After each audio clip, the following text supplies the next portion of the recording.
సాధించాలని తపన పట్టుదల ఉంటే ఏదైనా సాధ్యమే అని నిరూపించింది అంబిక ఐపీఎస్. తమిళనాడుకు చెందిన అంబికకి 14 ఏళ్ల వయసులోనే పోలీస్ కానిస్టేబుల్తో వివాహం జరిగింది.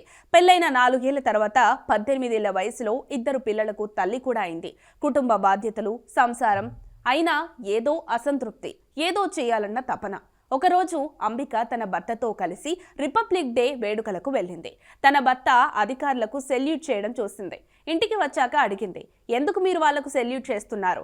మీకంటే వయసులో చిన్నగా కనిపిస్తున్నారు కదా, అయినా వంగి వంగి నమస్కారం చేస్తున్నారు ఎందుకని ప్రశ్నించింది. అంబిక అడిగిన ప్రశ్నకు ఆమె భర్త వాళ్ళంతా తన సీనియర్ అధికారులు, ఐపీఎస్ అధికారులు అని చెప్పారు. వెంటనే అంబిక తాను కూడా ఐపీఎస్ అవుతానని అంది భర్తతో. 10వ తరగతి కూడా పాస్ కాలేదు, ఐపీఎస్ ఎలా అవుతావు? ముందు 10th పూర్తి చేయని ఆమె ఆశలకు బలం చేకూర్చారు.